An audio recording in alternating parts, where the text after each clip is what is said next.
Hello 大家好，2023年就快進入尾聲啦，阿 K 繼續為大家回顧加展望近日嘅英國啦，開始。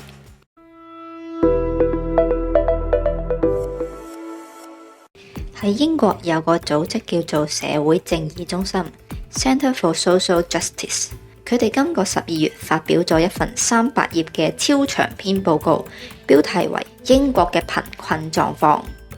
I'm going to be talking about the Social Justice Commission's report, Two Nations, the State of Poverty in the UK.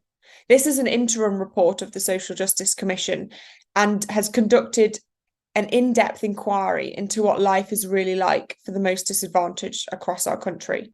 The impact of lockdowns during the pandemic, according to the Centre for Social Justice, which produced the report, is that life is going backwards for many, with staggeringly high numbers experiencing mental health conditions. 調查係疫情期間封鎖政策之後出現嘅社會實況。呢份報告分開咗低收入人士嚟做統計，發現大概有1340萬人生活因家庭問題、凍薪、住屋條件惡劣、心理同生理健康嘅問題，同埋毒癮相關嘅罪案而受到損害。The report paints a picture of lives marred by family fragility, stagnant wages, poor housing, chronic ill health and crime. The most disadvantaged in Britain are no better off than they were 15 years ago at the time of the financial crash. There's evidence that moving from welfare into work just isn't worth it for many people. And the report's authors say there is no sign that help is on the way. 聽落都幾負面啊！喂，有邊個國家冇陰暗面㗎？我就幾鍾意國家有問題應該要坦誠面對，就唔係只許讚不許彈，有時唔俾出聲咁啦。我喺下面留低咗條 link， 大家有興趣可以睇下㗎。喺呢度同大家簡短講下佢報告內容，分析咗5大嘅問題。問題1，工作唔值得，有3個原因嘅。升職唔使諗啦，工資仍然係好低。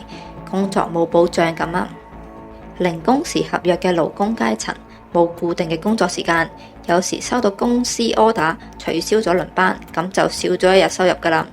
揾多揾少成日都好唔穩定，所以佢哋認為攞失業援助福利仲比較有安全感啊。人工低，交通費又高，收入唔穩定，唔攞政府福利好難交到租，變相依賴政府，好難積極去做嘢。大眾認為日常生活缺少咗啲咩呢？最大個問題就係錢啦。問題2，唔安全嘅街道。英國人認為最令佢哋憂慮嘅就係罪案率啦。由警方嘅記錄睇到，暴力犯罪嘅案件增加緊啦。喺倫敦地區分析發現，2022年收入最低嘅地區犯罪記錄增加咗52%。販賣毒品嘅犯罪個案仲有上升嘅趨勢，幫派會利用社交平台嚟氹啲細路去販毒賺錢。兒童專員辦公室 CCO 嘅分析強調，喺英格蘭有31萬個10至17歲嘅兒童就認識一個陳浩南啦。我有邊度？你想知我大佬邊位？我大佬係陳浩南。同疫情大流行之前相比，因美沙酮導致嘅死亡人數增加咗63%，而酒精中毒死亡嘅人數增加咗15.4%。During the lockdown, at the end of lockdown, a massive rise in the amount of people drinking alcohol and the amount of people using cocaine. So that had an effect on it. 問題3，社區生活品質差。喺租用住宅嘅弱勢社群裏邊，只有17% 嘅人對自己嘅生活品質評價係8分，滿分係10分。民意調查發現，超過一半嘅公眾同埋近4/3嘅窮 L 擔心住屋問題，最擔心呢就係房價嘅負擔，其次係安全問題，第3就係品質。喺住房質素比較差嘅地區，亂抌垃圾同埋其他形式嘅反社會行為都好普遍。居民喺社會缺乏自豪感嘅時候，破壞社會嘅現象就會喺社區環境之間顯現。阿 K 喺街上面見到露宿者都已經習以為常，唔知呢個問題幾時先可以舒緩到呢？問題4，家庭關係。婚姻本來係維繫生活穩定同幸福嘅一大要素，夫妻生育嘅數字下跌，但係未婚生仔、未婚同居嘅數字最近升咗啊！截至2023年3月嘅一年裏邊，有210萬16歲或以上嘅人經歷過家庭暴力，相當於總人口嘅 4.4%。喺疫情期間，撥打家庭暴力求助專線嘅電話增加咗700% 咁多啊！問題5：兒童嘅心理健康。社會問題影響兒童嘅成長，尤其係精神嘅健康啦。精神障礙嘅趨勢、焦慮、憂鬱同埋其他精神問題嘅增幅最大啊！而因為疫情嘅禁制令減少咗社交嘅機會，疫情前後嘅心理健康都受到影響。A detailed study of mental health of children based on parental reporting of symptoms found that the mental health and well-being of children directly rose and fell in correlation with the pandemic restrictions. This, of course, impacts school readiness, development, school absence and attainment, all having an impact on work opportunities and our future economic growth and future GDP. 雖然媒體話英國病咗，但我覺得唔單止係英國嘅，成個世界喺疫情過後都病咗啊！大家身處喺呢個世界嘅邊一度都好，多留意身邊嘅人同埋事情。喺呢個意志消沉嘅環境底下，要更加互助互愛啊！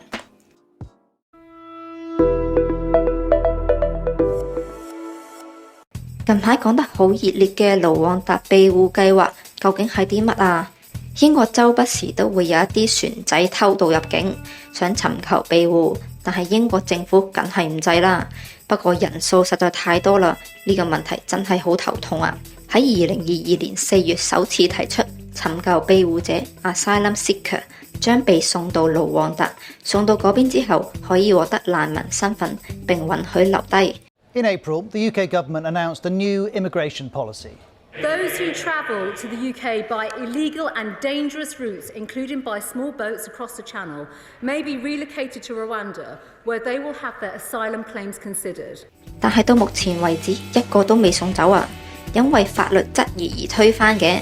但辛偉誠仍然唔想放棄，仲撥咗前後加埋2.4億嘅英鎊俾盧旺達，使咗納稅人咁多錢，但係因為歐洲人權公約同埋當地唔安全嘅問題，法院唔批啊！移民部長仲辭埋職，仲有大班反對嘅聲音，呢個爛局都唔知點收科啦。Last year, Britain's Parliament passed a law intended to make that possible. But last month, the UK's top court blocked the plan as unlawful. To circumvent the courts, Prime Minister Sunak has since then suggested an updated law. Today, the government has introduced the toughest anti-illegal immigration law ever. Some critics among Sunak's own Conservatives say the latest legislation could both breach international law and create constitutional problems.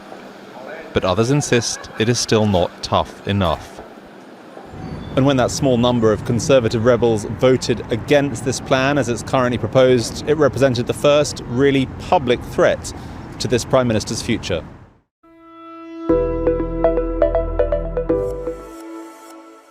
一年一度嘅聖誕節，各間超市都放咗好多應節食品啊！大家試咗未呢？英國嘅聖誕就好似香港嘅新年咁重視嘅，所以一到聖誕正日啊，間鋪頭都會休息啊，超市都係㗎。阿 K 就 share 俾大家超市喺聖誕同新年嘅營業時間，只不過就冇辦法同大家逐間講啦，因為有好多間超市嘅營業時間都視乎地區而定嘅。不過要記住，12月22號係超市最繁忙嘅日子，24號大部分就收下晝4點鐘嘅，25號就有好多間都唔開㗎。Home Bargains 就會喺 Boxing Day 同1月1號全線休息。大家要入定啲糧食過聖誕啦！今個禮拜就講住咁多先，我哋下星期再見，拜拜。